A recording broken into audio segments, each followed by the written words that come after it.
Está começando. Um programa que consola, esclarece e educa. Está no ar. O que é o Espiritismo?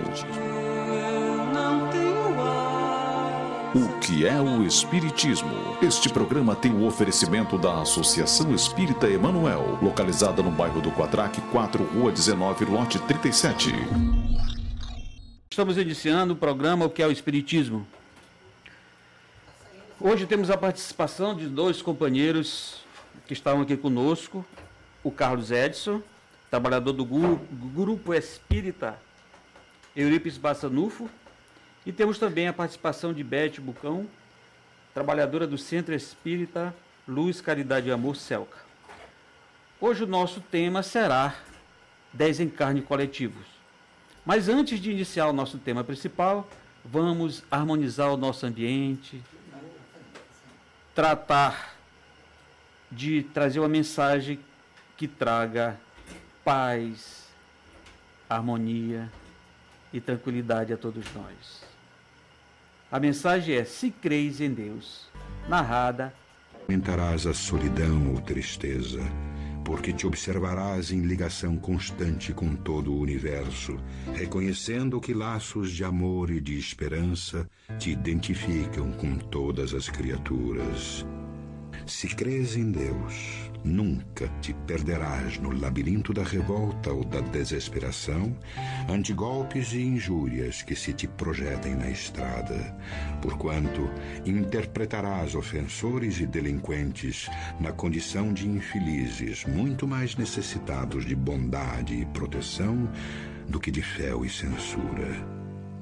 Se crês em Deus, jornadearás na terra sem adversários, de vez que, por mais que se multipliquem na senda aqueles que te agridam ou menosprezem, aceitarás inimigos e opositores à conta de irmãos nossos, situados em diferentes pontos de vista.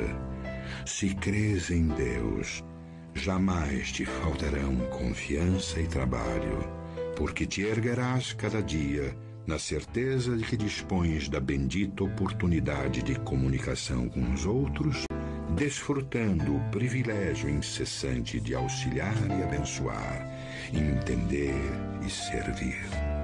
Se crês em Deus, caminharás sem aflição e sem medo nas trilhas do mundo, por maiores surjam perigos e riscos a te obscurecerem a estrada, porquanto, ainda mesmo à frente da morte, reconhecerás que permaneces com Deus, tanto quanto Deus está sempre contigo, além de provações e sombras, limitações e mudanças, em plenitude de vida eterna.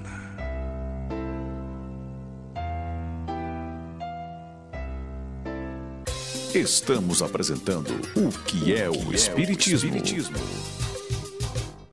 Boa tarde mais uma vez, prezados ouvintes. São 17 horas e 15 minutos. Agradecemos os nossos ouvintes que acompanham o nosso programa. Nosso muito obrigado pela audiência. Nosso programa se encontra nas redes sociais. Busque-nos através da busca programa O que é o Espiritismo. Hoje temos a participação especial de Carlos Edson, trabalhador do Grupo Espírita Eurípides Bassanufo. Boa tarde, Carlos. Seja bem-vindo ao nosso programa. Boa tarde, é uma enorme satisfação estar com vocês. Boa tarde a todos os ouvintes da rádio e aos que também acompanham o programa através da internet.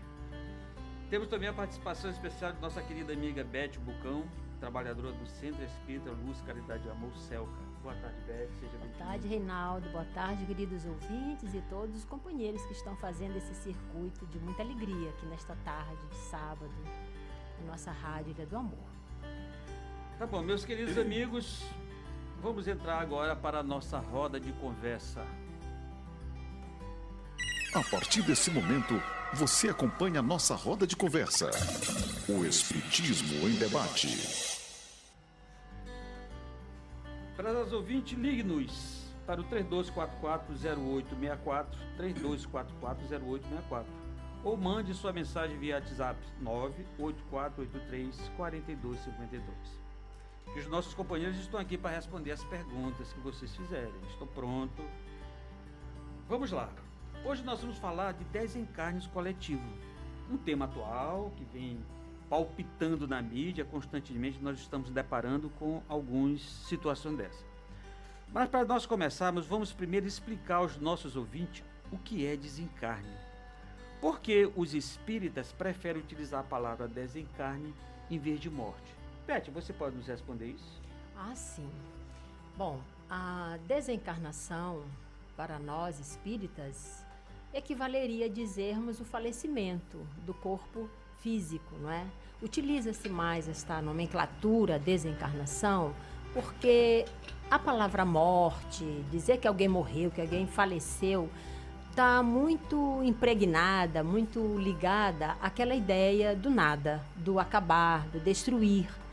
Então, como a doutrina espírita ela vem trazer esta informação da imortalidade, a palavra desencarnação é uma palavra que melhor expressa a condição de sermos filhos de Deus e, portanto, imortais, para tirar um pouco dessa ideia de fatalismo, de fim, do homem começar no berço e terminar no túmulo, no fenômeno morte. Então, para a doutrina espírita, desencarnação, a gente fala com esse sentido, mas também não tem nenhum problema a gente falar de morte, entendeu? Dizer que morreu, isso, como dizem os espíritos, palavras são problemas nossos, a gente que procure se entender por aqui. Mas a desencarnação tem esse sentido, de o espírito, a falência do corpo físico, e a gente deixa esse corpo e permanece na nossa viajando, continuando o nosso processo evolutivo. Você, Carlos, tem alguma consideração sobre o tema? Para facilitar o entendimento, eu costumo pensar da seguinte forma. Nós costumamos dizer que vivemos várias vidas. Nós como espíritas, entendemos que o espírito é imortal.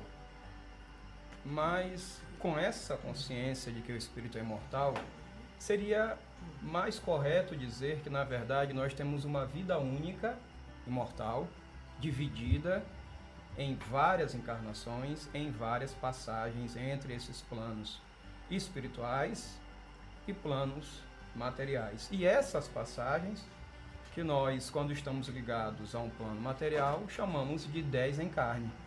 E que, aos não espíritas, o termo morte, falecimento, é mais conhecido. Para nós, espíritas, é uma passagem, na verdade, entre planos, entre o plano material e o plano espiritual, nessa longa vida imortal, que é uma vida única.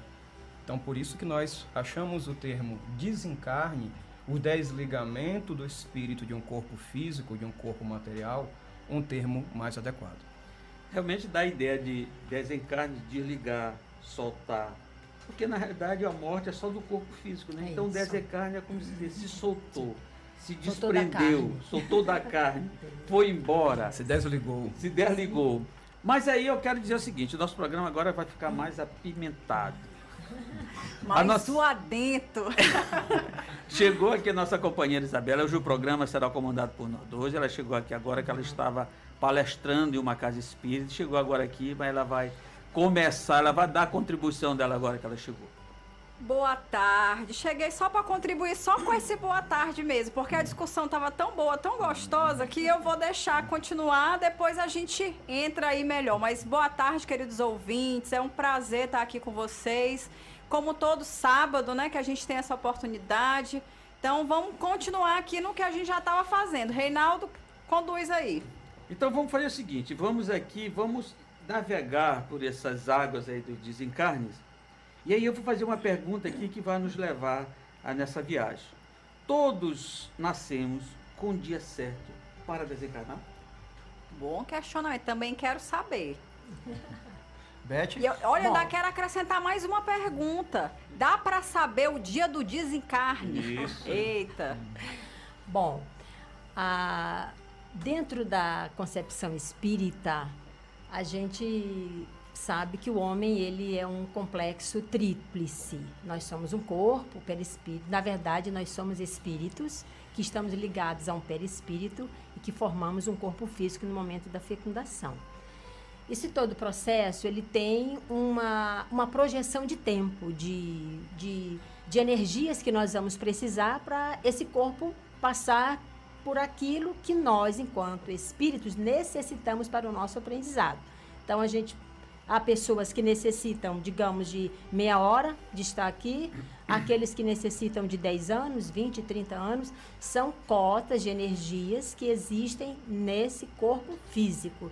E isso vai atender à história de cada um, a individualidade, de tal forma que a gente afirma que não existem duas reencarnações iguais, como não há duas desencarnações também iguais, porque nós somos individualidades. Então, esta programação de que nós vamos renascer no dia 11 de abril do ano 1962, que nós vamos desencarnar, já viemos com essa, vamos dizer, essa data fechada, pode ser até que a gente venha com essa projeção, mas como diz o Emmanuel, eu não posso retornar para fazer um novo início, mas eu posso fazer um novo fim. A minha postura, a maneira como eu vou conduzir o uso da minha liberdade, as minhas ações, o meu comportamento, minha vida de relação, eu comigo, eu com o próximo, eu com o meio ambiente, eu com Deus, é que vai fazer com que eu possa ter moratórias, como se costuma dizer, ou eu posso ter um encurtamento disso. Então, essa data de que eu vim para desencarnar na data X, isso pode ser que, em termos gerais, sim, mas os desígnios de Deus, eles são insondáveis. Então, diziam que o Chico Xavier, depois de 30 livros, ele ia desencarnar. O Chico desencarnou com 90 e tantos anos. O mesmo dizem a respeito do médium baiano Divaldo Franco. E o mesmo falavam do Raul Teixeira, que passou por 2 momentos difíceis e que agora lançou o seu último livro depois de ter sofrido um AVC. Então, são situações que fazem com que a gente questione essa data fixa, né?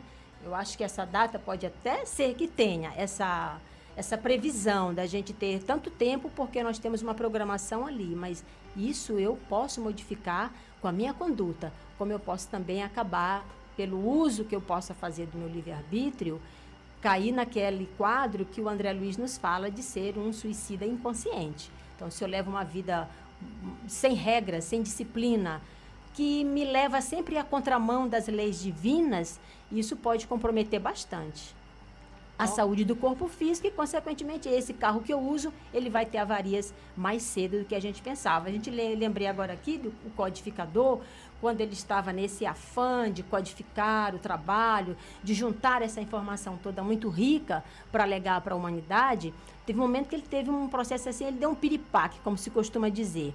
E o doutor Demer disse para ele que ele precisava observar como era que ele estava trabalhando, porque ele não tinha tempo de repouso. E repouso é uma lei divina que precisa ser respeitada.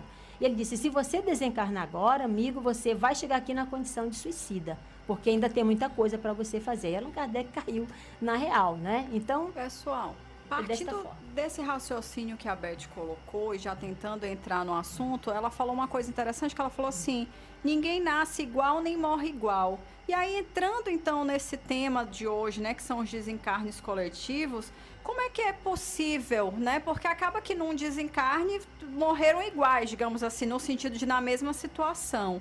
Então, quando ocorre um desencarne como esse, é possível dizer que houve uma infeliz coincidência de todos estarem ali, né? De uma determinada pessoa estar lá quando deveria estar em outro lugar. A gente vê muito essas situações no noticiário. Existem essas coincidências, Carlos? Pegando só um pouquinho ainda da questão anterior, o gancho da Beth, ela tratou do Raul Teixeira, e ele mesmo já citou em várias das suas falas, em várias das suas palestras, que ele acredita que já teve o seu tempo de encarnação prolongado. Então, muitas vezes nós temos o pensamento de que nós já nascemos com o nosso destino traçado. Eu prefiro acreditar que, na verdade, a nossa vida é um livro que é formado por páginas em branco, e todos os dias nós vamos escrevendo essas páginas. E da maneira que nós vamos escrevendo essas páginas, esse livro pode ser uma longa história ou uma história mais curta. Lógico que esse livro ele tem uma quantidade de páginas que é determinada pela duração do nosso corpo físico. Nós não vamos conseguir durar mais do que o nosso corpo físico suporta. Mas nós podemos, conforme a nossa história prolongar, ou diminuir a nossa existência conforme as nossas ações. Conforme também nos ensina a doutrina espírita, com relação à lei de causa e efeito. agora tratando da questão que a Isabela propôs, o Espiritismo nos orienta que o maior fator de aproximação dos espíritos, sejam encarnados, sejam desencarnados, sejam os espíritos que estão nesse plano material, esse plano que nós estamos vivendo, sejam os espíritos que estão no plano, como muitos costumam chamar de astral, o que atrai a maior parte desses espíritos é a afinidade. Afinidade de ideias, de comportamento, de condutas. E esse fator de afinidade muitas vezes determina a união desses espíritos em um processo que poderá redundar em um desencarne coletivo. E também nós não podemos considerar que existe também a possibilidade de uma programação em um plano reencarnatório. A doutrina espírita nos orienta o quê? Um espírito que ainda está num nível muito primitivo, ele não participa diretamente do seu plano reencarnatório. Muitas das questões do seu plano reencarnatório são impostas, entre aspas, essa imposição não é uma imposição rígida, mas de certa forma determinada por espíritos que estão no nível acima dele em termos de hierarquia. Espíritos mais evoluídos, mais, poderíamos dizer, usando a metáfora, iluminados. A partir do ponto que esse espírito evolui, ele participa diretamente do seu plano reencarnatório. E ele pode, com essa participação e com mais sensatez, propor alguns desafios, algumas provas, alguns resgates, algumas expiações que ele passará na sua existência. E que esses resgates, essas expiações, esses momentos, essas provas, podem sim redundar em uma situação onde ele vai se unir com outros grupos de espíritos que podem ter cometido uma falha semelhante a dele para propor uma expiação. Nós temos que entender que essa expiação, ela não tem o caráter de sofrimento ou de punição. É importante que nós sempre troquemos a ideia de sofrimento, de punição, troquemos essas palavras por educação. Esse processo é um processo de educação, para que nós nos distanciemos dos caminhos que nos levaram às faltas, aos erros, aos desvios morais e nos sintonizemos com os exemplos de homem de bem. Nós, como cristãos, nós seguimos os exemplos de Jesus. Jesus é o nosso modelo de homem de bem. Então, quando nós vivemos esses processos de educação, nós estamos buscando cada vez mais o exemplo do Mestre Jesus. Olha, Carlos, quando eu ouço tua fala, eu só penso assim, eu realmente não sou um espírito iluminado nem de longe, porque não é possível que eu escolhi as coisas que eu estou vivendo, não, viu? Eu fico, rapaz, eu faço às vezes... Passo por situações e fico, rapaz, eu escolhi isso, será, né? Eu também me pergunto. Muita gente, muitos ouvintes aí devem estar, não é possível que eu escolhi isso aqui, né? Mas a gente percebe que no final das contas foi o melhor, né? Essa decisão. Pois sim, também eu queria destacar uma coisa. Essa nomenclatura que a gente utiliza, que você usou na pergunta, essa coisa da coincidência, né? Do acaso. É um parente do acaso. Coincidência parece irmã do acaso. A gente não pode fugir no fundamento da vida, da sabedoria divina. A vida, ela tem como base a inteligência suprema. E há em tudo a sabedoria reinante de Deus. Nada foge do seu controle. Não acontece nada. Jesus expressou isso ao informar de que nada, não cairia uma folhinha das árvores sem que o Senhor, o Pai, tomasse conhecimento. Então, não existe nenhum fato fortuito, uma ocasião fatalista, algo assim que... É como se Deus estivesse ainda dormindo, ele estivesse cochilando, aí ele não percebeu, aconteceu aquilo ali.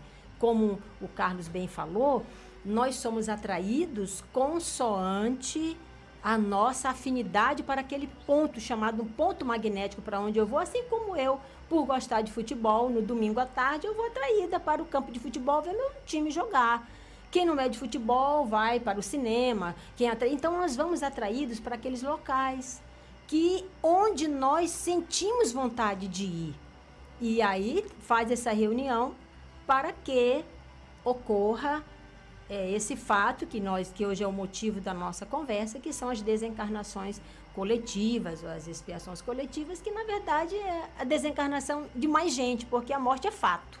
Então, a gente vai desencarnar sozinho, ou a gente pode desencarnar em conjunto. E quando a gente desencarna em conjunto, a gente chama que é uma expiação coletiva, porque o navio afundou, porque o avião caiu, porque o prédio pegou fogo, porque houve um terremoto, porque houve um maremoto, mas é um processo de desencarnação em que mais filhos de Deus estão se equilibrando, porque processo de desencarnação coletiva é um instrumental educativo que Deus utiliza para atender às nossas necessidades.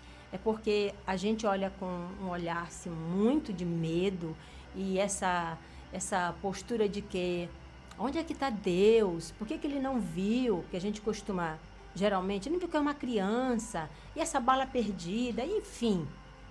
Porque a gente ainda não aprendeu a pensar como filho de Deus. Nós ainda, na verdade, nós não nos sentimos herdeiros de Deus. Criação dele, da sua imagem e semelhança. A gente raciocina como quem nasceu no berço e morre no túmulo.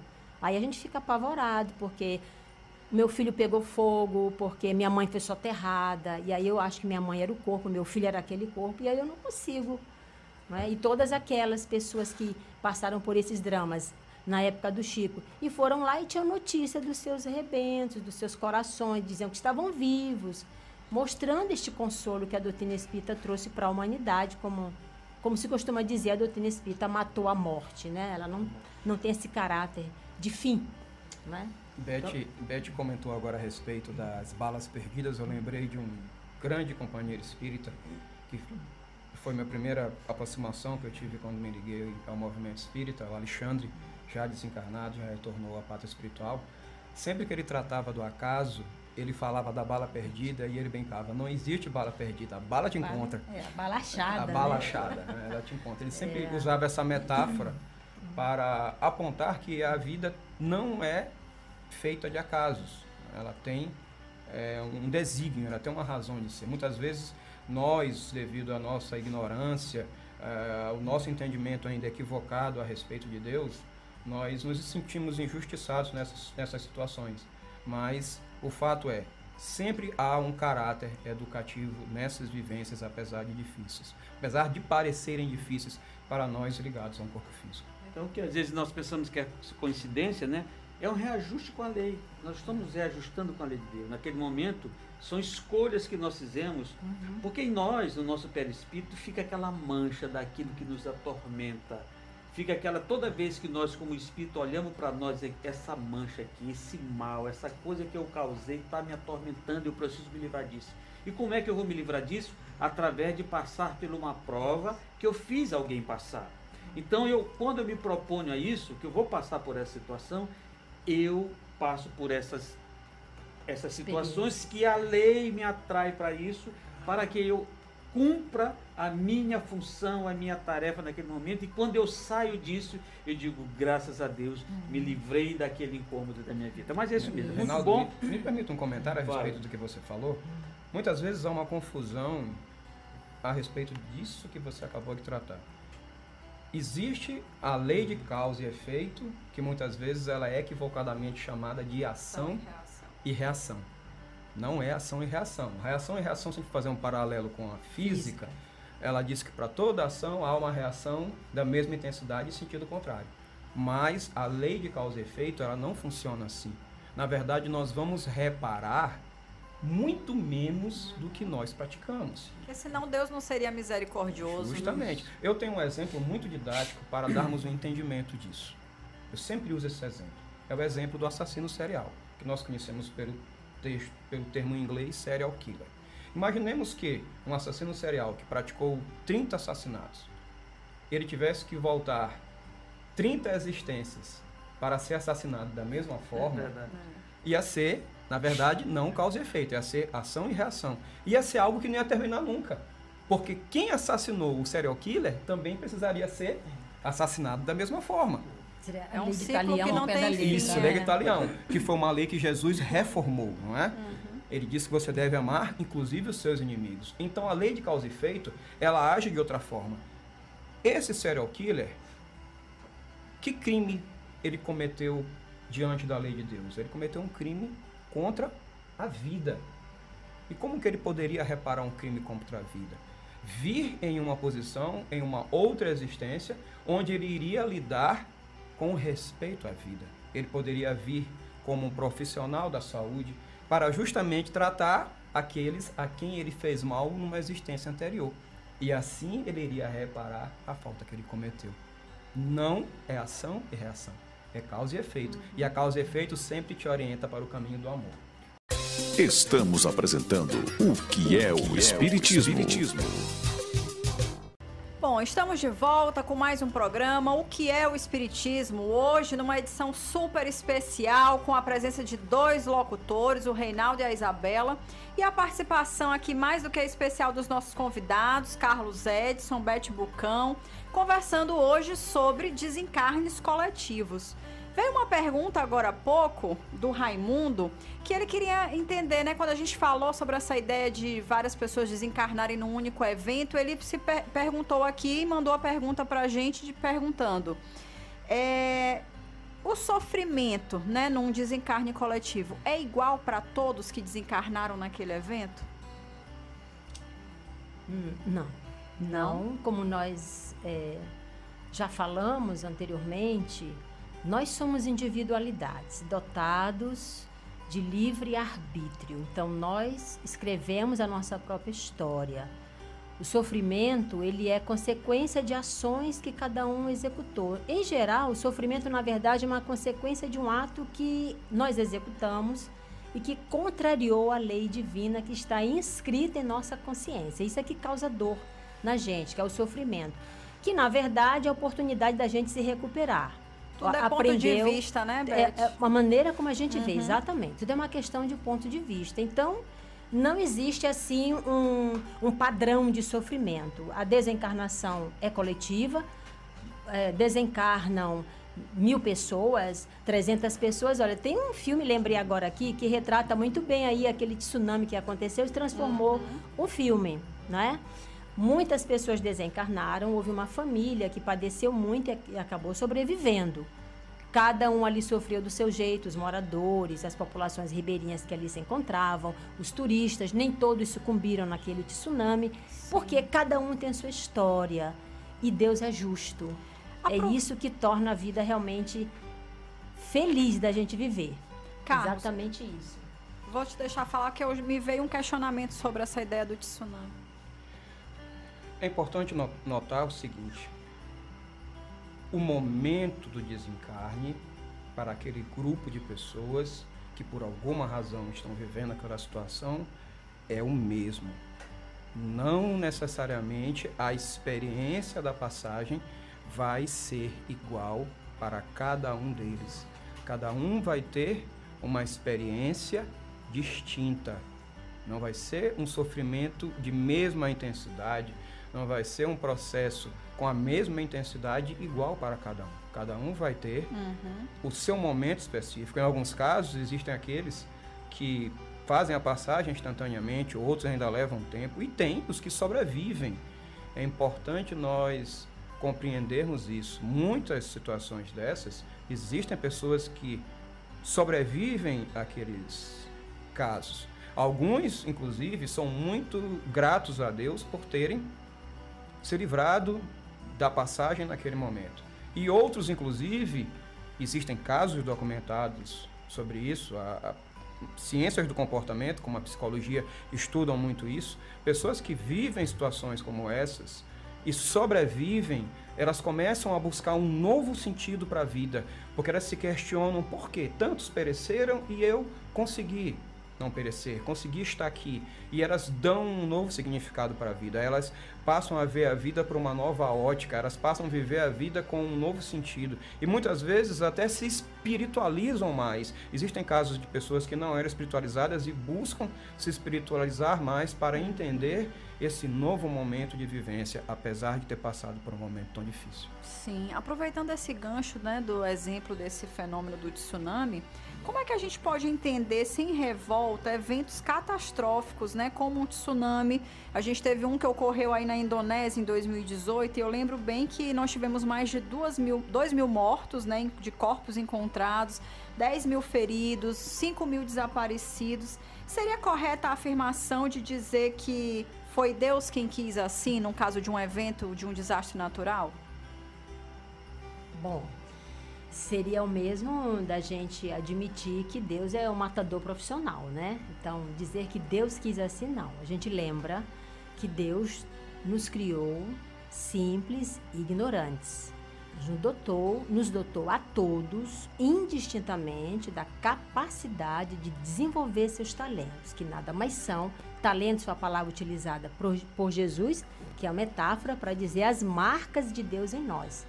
Porque nós somos criados à sua imagem e semelhança. Então, todo o potencial divino está em cada um. O nosso desafio, toda a nossa caminhada terrena, na verdade, esse nosso ir e vir na mecânica da lei da reencarnação, dos renascimentos, das desencarnações, dos retornos sucessivos, é para que a gente possa desenvolver essas gemas preciosas que são as marcas de Deus em nós. Em hipótese alguma, Deus vai permitir, vai programar uma desencarnação que vai nos ferir de uma forma tão cruel.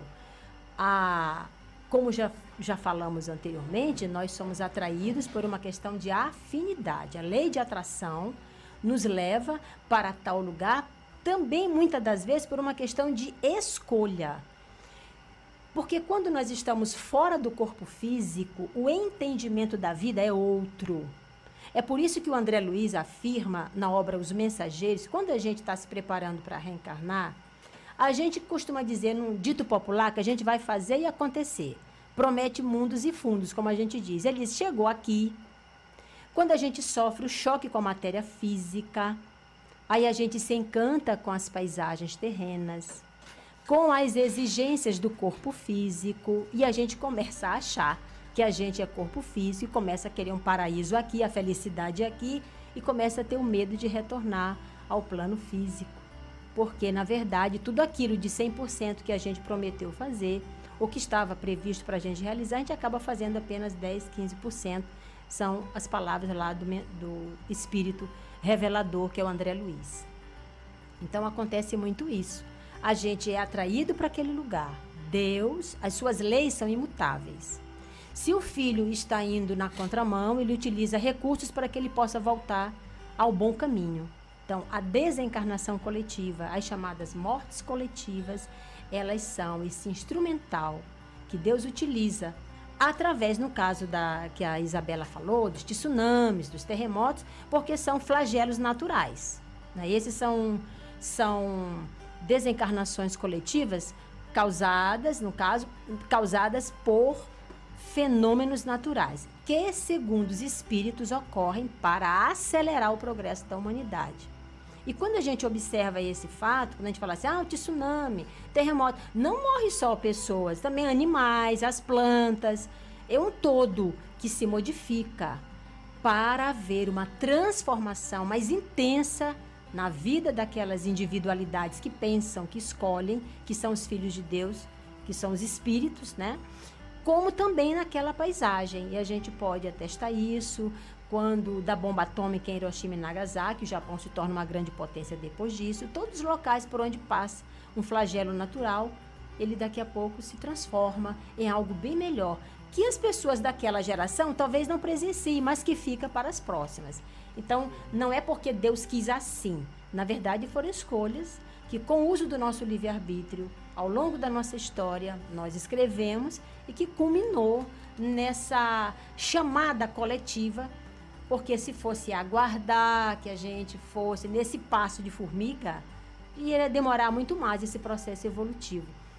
A gente lembra aqui um exemplo claro, aqui, um exemplo clássico que se dá na doutrina espírita, do incêndio do Gran Circus americano lá em Niterói, em que as crianças desencarnaram em massa, crianças, idosos, famílias que foram prestigiar o circo, né? E que inclusive o Raul Teixeira era uma das crianças que iria e que não foi, porque o pai acabou chegando mais tarde nesse dia, mas ele conta esse fato que ele se aprontou como os coleguinhas da rua onde ele estava, mas ele não podia ir porque o pai queria dar o dinheiro. Até o pai chegar, não deu mais tempo, ele não foi. Quando eles viram, foram as pessoas gritando, chorando, e aquele evento todo ocorreu. Tempos depois, através de Chico Xavier, o médium brasileiro já desencarnado, considerado a nossa maior antena mediúnica na Terra, ele então recebe através, do espírito Irmão X, em Cartas e Crônicas, a explicação daquele evento, dizendo que aquelas pessoas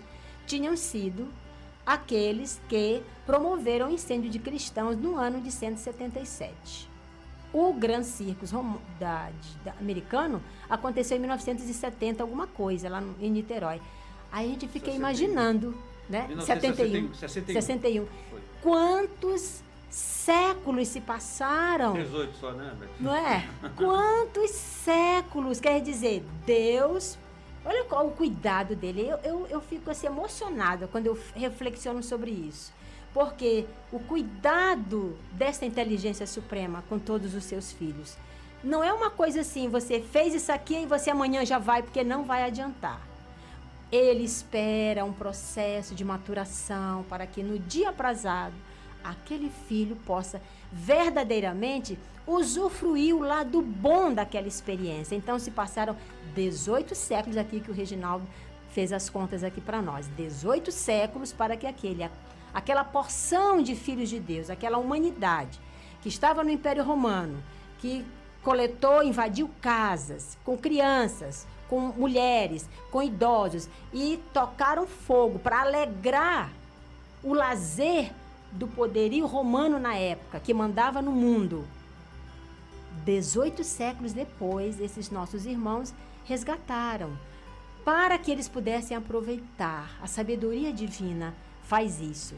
Quando a gente olha por esse viés, a gente se emociona. Agora, se a gente olha daqui, meu Deus, eram criancinhas, aí a gente vai achar que Deus enlouqueceu, que nós estamos à mercê de outras forças que não são as forças divinas, como se Deus estivesse inferior a qualquer coisa. Então, não é porque ele quis. O que ele quer é o melhor para o filho. Ele quer sempre o melhor, sempre. Em acréscimo ao que a Beth acabou de dizer, eu vou citar duas leis que são apontadas no livro dos Espíritos, que é o livro Balizar da Doutrina Espírita. Ele indica leis que servem como condutoras das nossas existências. E existe entre essas leis duas que eu citarei: a lei de causa e efeito e a lei de destruição. Essa lei de destruição, em especial, quando nós ouvimos o termo destruição, causa até uma certa estranheza em nós, porque nós colocamos a ideia de destruir como algo que não tem mais retorno. Mas a doutrina espírita nos aponta o seguinte: a destruição é necessária para que exista a renovação. É por isso que acontece, muitas vezes, de forma natural, nas grandes florestas, incêndios.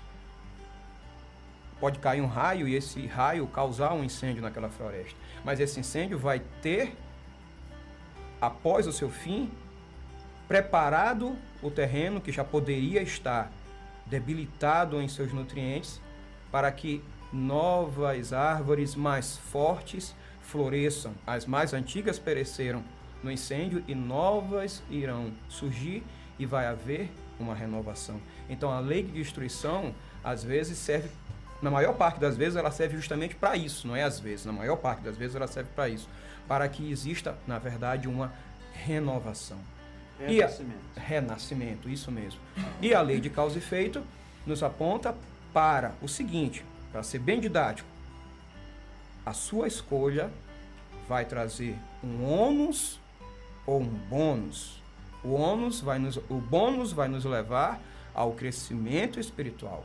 E o ônus é consequência de alguma falha moral nossa que precisa ser reparada, que precisa ser corrigida, que precisa nos apontar para o caminho do bem, para o caminho do amor, como bem ensinou o Mestre Jesus.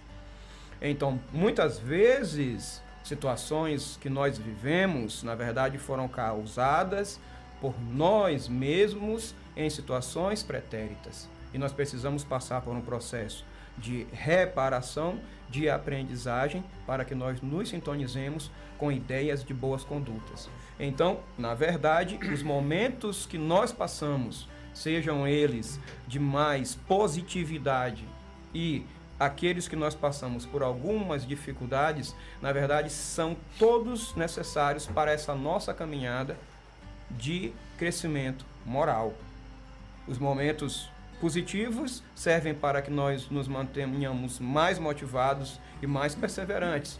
E os momentos mais difíceis servem como um momento de autoconhecimento, de autoanálise, que deve redundar em uma transformação que no futuro não nos permitirá mais causar situações que nos levem aos ônus, às faltas, mas somente nos encaminharmos para situações que nos levem aos bônus, às ações positivas, às ações iluminadas, às ações de amor.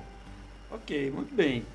A gente percebe que no nosso planeta, o planeta Terra, ultimamente está passando por momentos difíceis nessa área. Está acontecendo muita coisa no planeta Terra.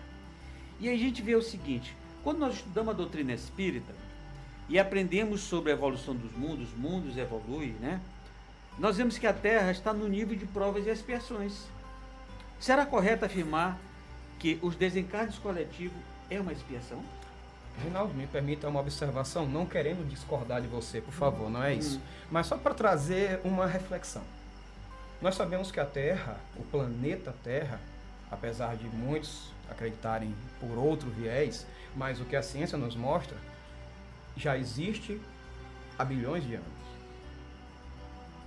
Anteriormente se acreditava que o ser humano, esse corpo onde nós espíritos estamos encarnando, teria 100 mil anos.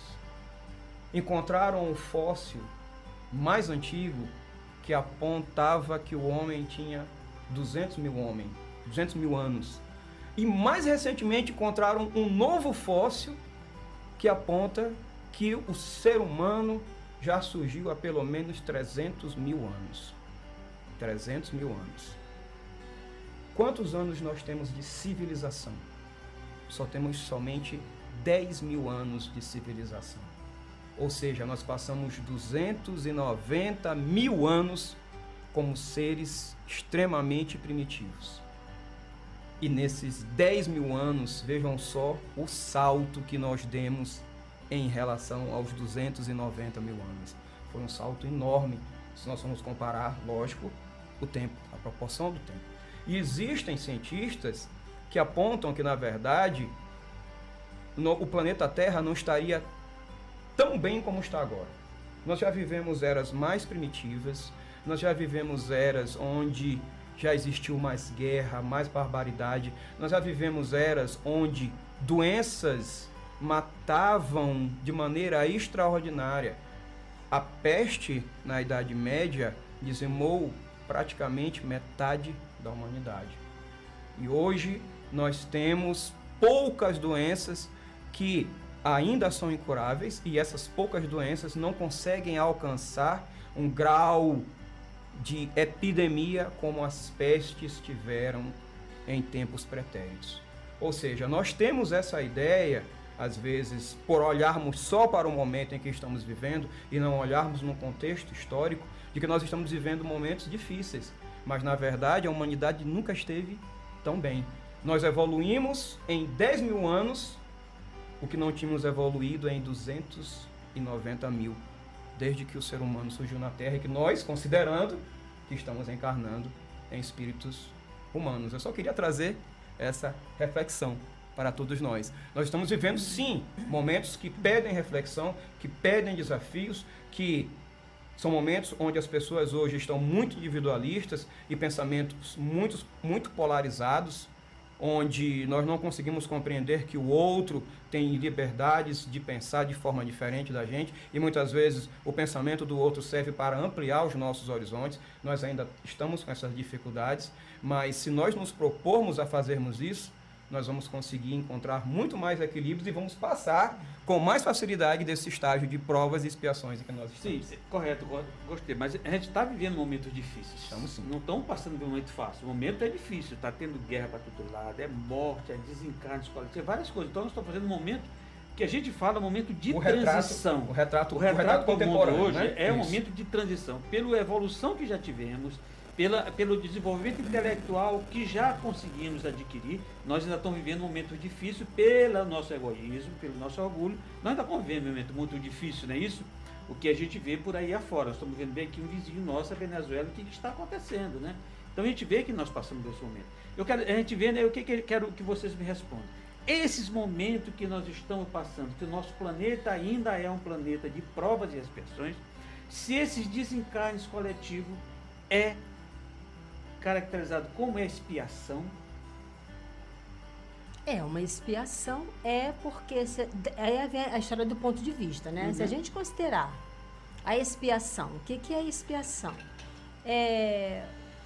A expiação é aquela chamada que Deus faz para que a gente retorne para o bom caminho, né? Seria uma oportunidade.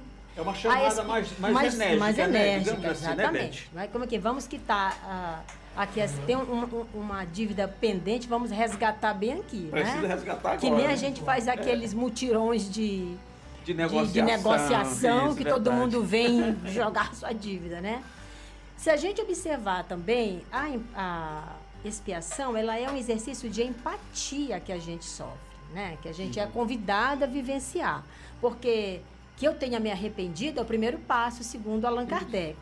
Mas há uma necessidade da gente expiar, quer dizer, aquela coisa da gente sentir na pele, né? O que o outro, por que isso precisa acontecer?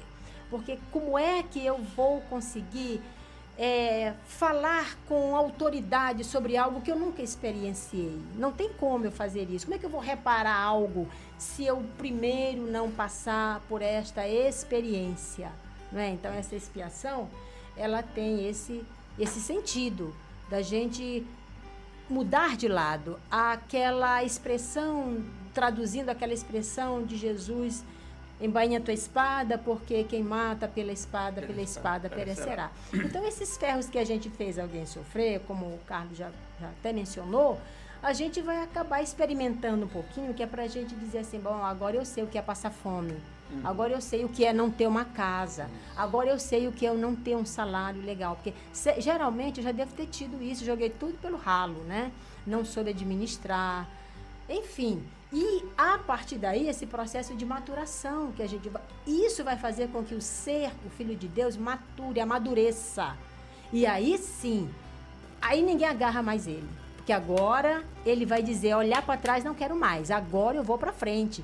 Eu vou reparar. Eu quero fazer. Aí a gente vai fazer programa de rádio, tá entendendo? Aí a gente vai cuidar de menino, a gente vai distribuir sopa, a gente vai fazer macarrão fraterno, a gente vai fazer, entendeu? A gente vai fazer parte de ONG, de Fraternidade Sem Fronteiras, e ninguém segura a gente, entendeu? Então, porque esse processo expiatório é um processo de você curtir. Sabe, quando às vezes aqui na Terra a gente fala assim, é bom isso que você fez para os outros. Então é mais ou menos isso. A métrica é essa, você faz para o outro aquilo que tu gostaria que fizesse para você. Então, quando a gente discorda disso, a gente precisa sentir na pele, senão a gente não vira gente, não. É importante observar que a doutrina espírita nos orienta que esse processo que a Beth está falando, da expiação, ele tem um ciclo. Ele tem um ciclo de viver o choque da falta, existe o ciclo do reconhecimento, existe o ciclo do arrependimento e existe o ciclo da reparação. Somente quando você passa por todo esse processo que a expiação se dá por completa. Muitas pessoas dizem a seguinte expressão: eu perdoo, mas não esqueço. Então, na verdade, não perdoou. Você ainda está com ressentimento. Se você não esqueceu, você está com ressentimento, está revivendo ainda aquela situação que pode ter te atingido, está presa à situação. Então, o processo de expiação, ele passa primeiro pelo entendimento de que você causou algo, viveu uma situação difícil, depois pelo arrependimento de ter causado esse mal, esse entendimento de que eu fiz um mal a alguém, e depois com a serenidade que você alcança ao passar pelos 2 processos anteriores, a compreensão de que é necessário a reparação. E é por isso que, quando a gente chega nesse estágio, a gente vem para a sopa, vem para a rádio, vem para o trabalho de empatia ao próximo. Lembrando aqui dos nossos telefones, que eu tô achando hoje a participação do ouvinte muito pouca. Vamos lá. Já tivemos aqui ligações, né, Souza? Lembrando, então, o nosso telefone da rádio, se você quiser fazer pergunta, interagir com os nossos convidados, o número é o 3244-0864. E também temos o WhatsApp do programa, que você pode mandar mensagens, sugestões de tema, programação do seu centro, das atividades relacionadas à doutrina, para que a gente possa divulgar aqui. E o número é o 98483-4252. 98483-4252. Seguimos agora, né, com mais perguntas sobre o tema. Falamos de transição planetária, ficou transição desencarnes coletivos. Estávamos tratando nos bastidores sobre transição planetária e exatamente. O assunto ficou aqui na cabeça. Eu fiquei aqui com um questionamento, pessoal. Será que existe uma programação para a ocorrência de um desastre, né? Porque a gente falou aqui que cada pessoa vai para uma situação diferente depois desse desencarne, que Deus, né, não tem esse sentido punitivo quando esse tipo de situação é ocasionada, mas aí a gente se pergunta, existe uma programação para isso? Eu acho que até ficou um pouco respondida já pela Beth, quando deu o exemplo do circo no Rio, né? Mas para deixar bem claro para os nossos ouvintes, aqueles que não são espíritas, afinal, existe uma programação do plano espiritual para isso, até para que a gente aceite melhor esses fatos? A doutrina espírita nos traz o entendimento de que, para o processo de encarne, o processo do espírito ligar-se novamente ao plano material através de um corpo físico, nós, no momento, estamos como espíritos ligados a um corpo humano. Esse processo de ligação ao corpo tem uma preparação. Existe um processo de preparação nessa ligação. Da mesmíssima forma, existe um processo de espera no plano espiritual quando acontece o desencarne. Geralmente, quando nós fazemos um desencarne onde nós não estamos muito ligados ainda às questões materiais, mas um encarne onde nós podemos nos desligar completamente do plano material e nos entregar de fato ao plano espiritual, geralmente nesse processo existe espíritos afins nos aguardando no plano espiritual. No caso do processo de desencarne coletivo, da mesma forma existe uma preparação para receber esses espíritos que estão passando por esse momento. Existe no plano espiritual já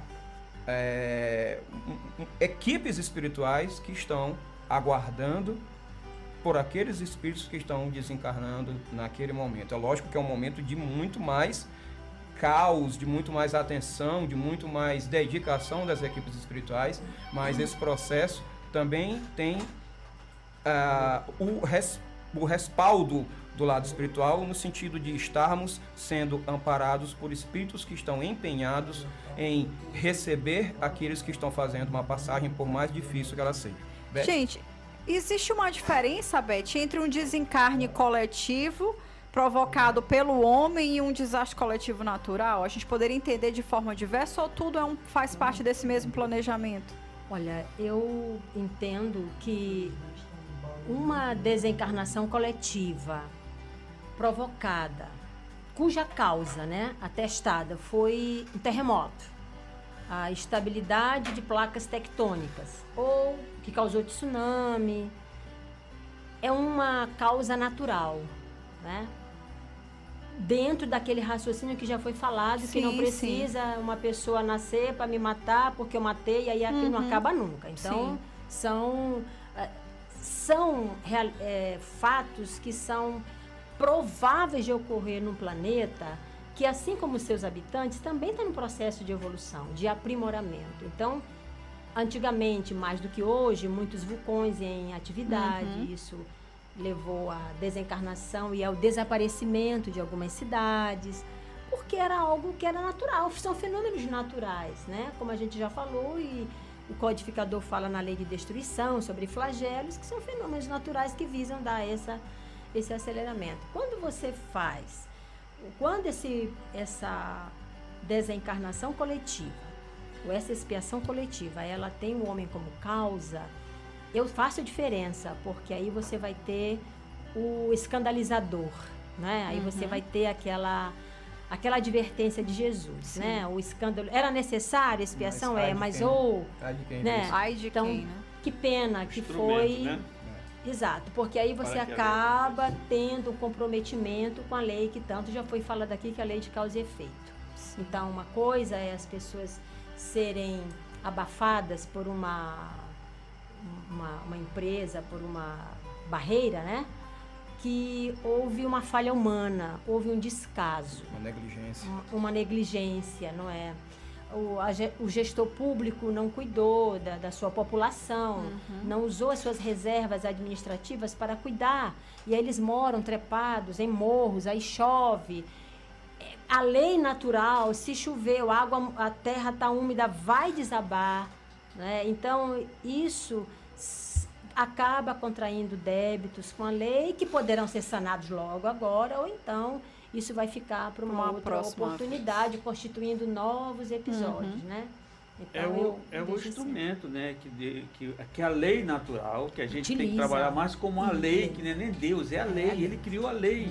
A lei é para ser respeitada. E a lei, quando nós desrespeitamos a lei, tem que ter um instrumento, o juiz da lei, que vai fazer com que ela aconteça. Então, essas pessoas que foram o instrumento para acontecer, ele foi o instrumento que a lei de Deus aconteceu com aqueles que pereceram, mas eles terão de pagar, ou terão que se quitar com a lei pelo que causaram. Então é muito interessante. E voltando sobre isso, eu faço uma reflexão aqui, escutando vocês, eu vejo o seguinte: tudo isso que vem acontecendo, a gente percebe que hoje nós ficamos alarmados, ficamos com dó e várias outras situações, mas muitas coisas do que acontece hoje é porque a gente não foi atencioso, não prestou atenção, não acompanhou. Porque Jesus, há 2000 anos atrás, ele disse tudo que ia acontecer.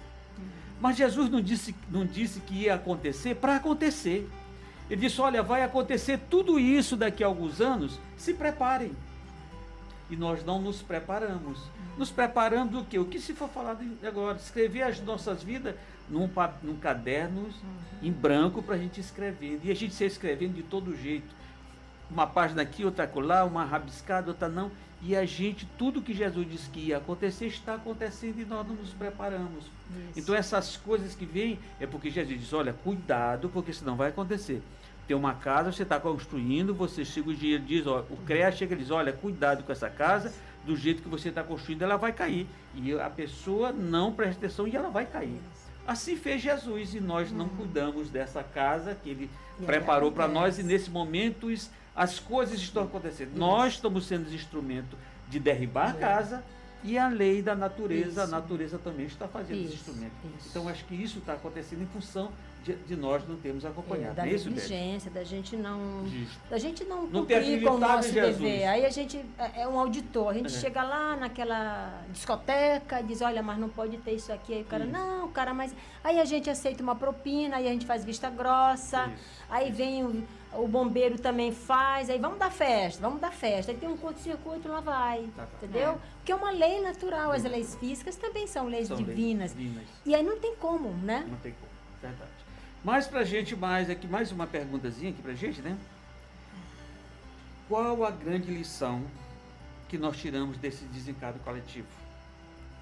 O que esses eventos querem nos ensinar? Eu vejo assim, um leque infinito de mensagens, né? Porque uma coisa que a gente nota é o acontecimento de uma desencarnação coletiva é feio, né? É doloroso, é muito triste, mas a gente vê brotar uma coisa muito bela, que é a solidariedade. Não é? A gente vê aí quem dá agasalho dá, quem faz campanha dá, quem quer ir lá se meter na lama para tirar pessoas, quem quer colaborar, quem dá água, quem faz, enfim, né? Você manda pelo correio, você vai. Puxa vida, isso para mim é o belo o lado positivo do lado de cá, porque quando a gente entende bem a mecânica da vida, não tem lado negativo de nada, que tudo é lado positivo. Quem desencarnou, resgatou, a gente vibra para que essas pessoas que passaram por aquela situação tenham a maturidade de despertar e de valorizar a assistência espiritual que eles vão ter, porque ninguém está sozinho. E Deus vai colocar os melhores médicos nos mais necessitados, mais enfermos, estarão ali os mais gabaritados, porque é assim que a gente faz, né? E do lado daqui você vê brotar essa coisa. Aí cada um vai reagir do seu jeito. Quem vai para a praça gritar, para acusar o governo, para acusar a empresa, para achar um culpado. Mas você vai ver isso do menorzinho que a gente chama, da pessoa que diz assim, não, eu tenho esses 2 galões de água, eu trouxe 1. Ou então eu agasalhei a pessoa, eu trouxe, enfim, eu estou morando aqui. Então eu acho que Deus nos estimula a trabalhar essa marca dele em nós, a solidariedade. Nós tivemos no Brasil pessoas que vieram de Israel para ajudar. Isso, verdade. Né? Sem que o Brasil pedisse. Como o Brasil foi para o Haiti, sem que o Haiti pedisse, quando aquele terremoto dizimou. Então todo mundo mostra a marca de Deus que tem em si, não é? Agora, não precisava a gente esperar acontecer um negócio desse, né? Essa que é a questão. Ele nos empurra Isso. e nós vamos lá e depois continuamos sentados. Aí a gente recua depois, sentado, a gente né? não pega no tranco, como se diz, é. né? A gente não Volta pra decola, acomodação. a gente volta para aquilo ali e espera acontecer de novo para a gente poder... Mas é uma mecânica de aprendizado, né? A abnegação, a paciência, a gente precisa ter e, sobretudo, trabalhar essa confiança em Deus, né? O homem precisa reconhecer que há algo acima das suas previsões. Então, você se reconhecer que você não é dono de tudo e o mundo não gira em torno de você, porque tem algo que você não consegue evitar.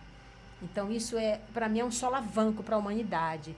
Quer seja um homem mais intelectualizado, um homem de QI muito avançado, um sábio, mas ele vai entender que como explicar isso quando a gente vê também do lado oposto. Ah, bem que eu ia, mas acho que eu não vou mais não. Ah, eu ia passar, não, mas não vou. Aí, meu Deus, Então, você percebe, os efeitos, eles são de um raio de ação que não tem fim. Porque tanto a gente fica olhando, quando a gente vê, por exemplo, tem um ato terrorista lá, os meninos entraram numa escola nos Estados Unidos e mataram, e dizem, meu Deus, que isso acontece? Aí fica naquilo. Na hora que acontece na escola, ao lado da tua casa, é diferente. Aí você se movimenta para você fazer alguma coisa. Então você vai... É como assim uma pedra que você joga no lago e que vai sofrendo um equacionamento assim, uma ressonância, que todo mundo é sacudido. Então, um evento como esse, você tira N exemplos. Você trabalha essa ideia de Grandes Deus. ensinamentos. Você trabalha essa tua pequenez. É preciso que na condição de filhos de Deus, nós nos reconheçamos menor do que Ele. E não querer ser na status dele, mas saber que a gente está sob os cuidados dele. E a gente, na hora, age como ele, quando a gente estende as mãos da solidariedade para agasalhar aqueles, né? É isso, Beto, valeu. E, cara, você quer fazer consideração? Eu penso que, como o Beth bem frisou, aos que fizeram a passagem num evento de desencarne coletivo, eles viverão o momento necessário no plano espiritual. Para os que cá ficam no plano material, em muitos casos, como o Beth também bem frisou, existe o exercício de empatia, o exercício de solidariedade para os sobreviventes da situação, para as pessoas próximas, aqueles que foram que desencarnaram em um evento de tragédia natural, podemos citar isso. Então, muitas vezes nós nem percebemos que nós temos essa capacidade de nos doar, essa capacidade de se entregar de maneira incondicional para um irmão que está passando por dificuldade. E às vezes são momentos assim que nós descobrimos dentro de nós que existe essa semente de doação. Muitas pessoas acabam se integrando em um trabalho de dedicação aos próximos, às pessoas que estão em dificuldades, a partir de situações como essas, a partir de momentos de dificuldades. E nós também não podemos negar que existem aqueles que trabalham para evitar que eventos como esses voltem a acontecer. Vou citar um exemplo da aviação. Quando acontece um acidente aéreo, existe todo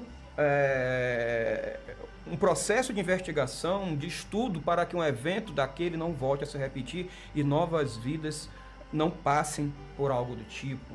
A tecnologia avança, num caso de tragédia natural, os pesquisadores, os cientistas vão trabalhar para que existam modos mais eficientes de prever um tsunami, de prever um terremoto. Hoje, inclusive, já existem meios de prever quando pode acontecer um tsunami e as localidades que estão sob aquele risco são avisadas e as pessoas têm tempo de evacuar. Então, sempre há uma consequência que também, como diz a lei de destruição, ela serve para renovar, para transformar e para o nosso crescimento.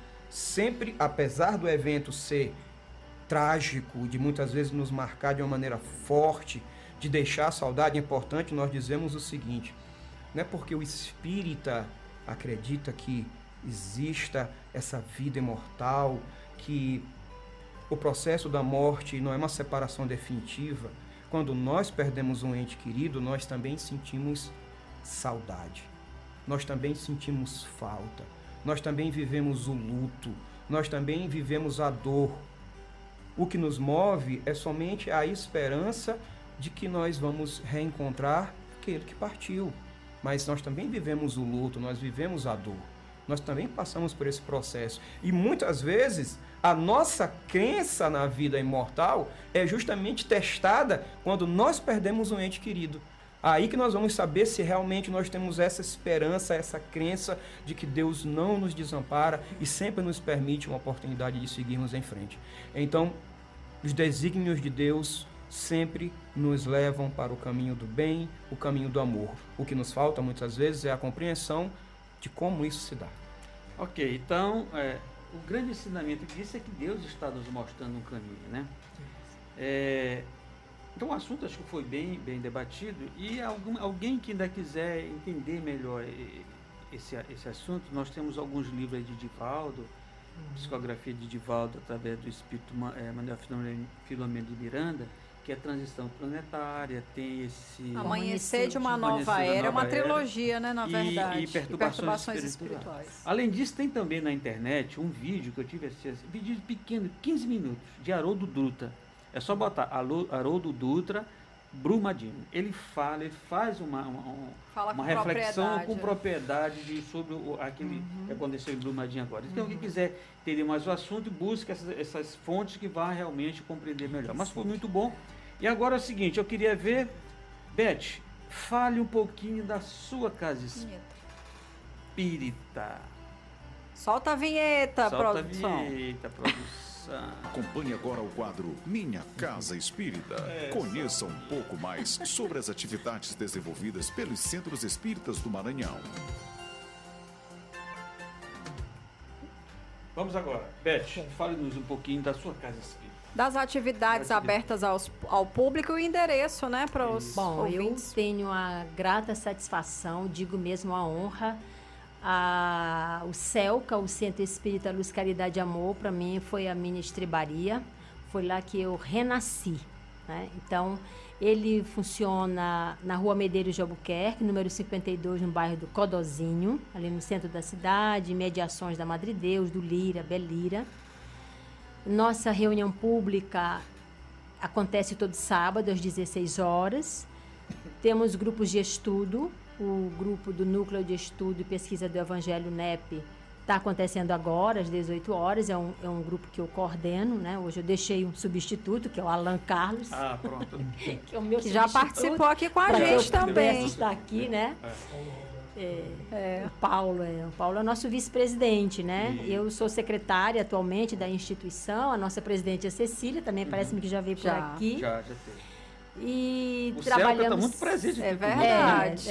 Porque a gente procura formar essas pratas da casa, porque não dá para ser feliz sozinho, né? Então a gente tem que chegar todo mundo junto, que isso é uma expiação coletiva, né? Centro Espírita. Verdade.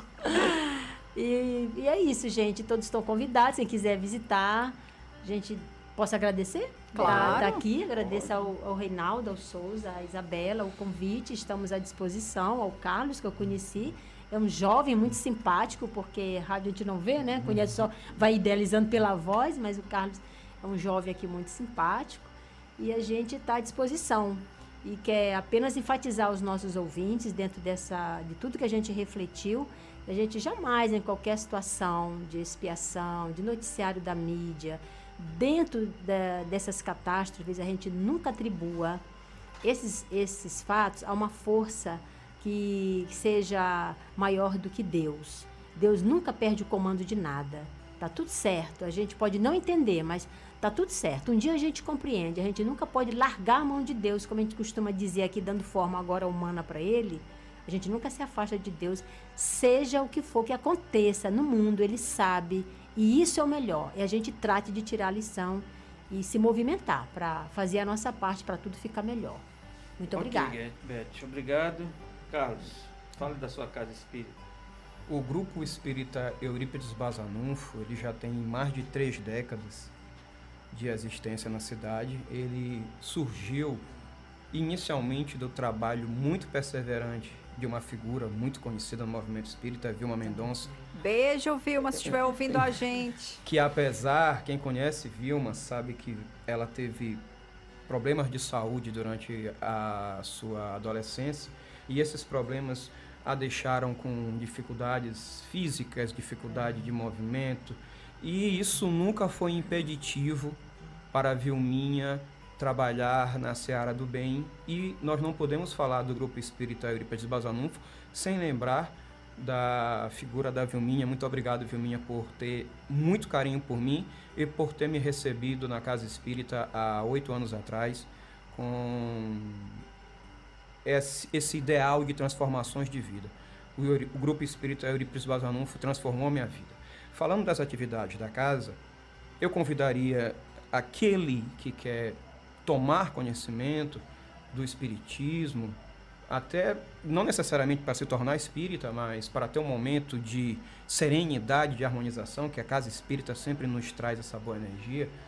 Nos sábados acontece, a partir das 16 horas, a palestra pública, que eu acredito que é o evento da casa espírita mais importante e é a porta de entrada para aqueles que querem conhecer essa doutrina que tanto nos traz consolação, que tanto nos traz esse entendimento dos desígnios do Criador. É lógico que durante a semana nós temos os estudos tradicionais da doutrina espírita, nós temos o estudo do Evangelho segundo o Espiritismo, nós temos o estudo do Livro dos Espíritos, nós temos o estudo da Educação dos Sentimentos. Essa programação acontece todos os dias da semana, com exceção do domingo, que no domingo nós temos um trabalho que se chama Alta de Souza, que é uma campanha que busca donativos, doações para trabalhos de assistencialismo da casa. Mas de segunda a sábado, sempre há uma atividade de educação espírita no grupo espírita Eurípides Bazanunfo. Quem quiser conhecer está convidado. Nós temos equipes espirituais e equipes preparadas entre os trabalhadores da casa para fazer o acolhimento de todos aqueles que chegam até o grupo espírita Eurípides Bazanunfo. E eu gostaria de, em primeiro lugar, agradecer a Beth pela gentileza que ela teve comigo. Gente, eu não sou tão assim como o Beth está dizendo, não. Ela foi muito gentil, ela é um doce. Muitíssimo obrigado, Beth. Agradecer a produção do programa pelo convite e pela confiança de trazer esse rapaz aqui para propor algumas reflexões a respeito do Espiritismo. Senti-me muito honrado E é com grande satisfação que eu me despeço dos ouvintes e de todos aqueles que acompanharam o programa na internet. Bom, pessoal, a gente vai chegando ao fim. Ah, sim, não, tudo calma. Essa produção aqui tá me deixando agoniada. Me lembrando que tem agenda, eu já tô abrindo aqui o celular, homem. Vamos lá agora com a vinheta da nossa agenda espírita. Confira agora a Agenda Espírita. Olha, a agenda fala toda aí, que eu não tenho nada aqui Tá. da agenda. Bom, pessoal, lembrando aqui dos nossos próximos eventos, né, que vão acontecer no Movimento Espírita. A gente, claro, lembra a todos que dia 18/5, o Centro Espírita Meimei vai estar realizando o 3º jantar nordestino. É um momento de descontração, onde, né, trabalhadores de diversas casas se encontram para provar um pouco, né, desse tempero nosso, delicioso. Os convites estão à venda por apenas R$ 25,00 e o jantar vai acontecer às 19 horas do dia 18 na AMPEM, que é a Associação do Ministério Público, lá no Calhau. A gente também vai ter agora, no dia 11 de maio, a peça dos Amigos da Luz, chamado Samara Sempre Sabe. A gente tem ingressos à venda na bilheteria digital, mas o produtor, o Diogo, tem rodado os centros espíritas, né, com a venda dos ingressos para a peça.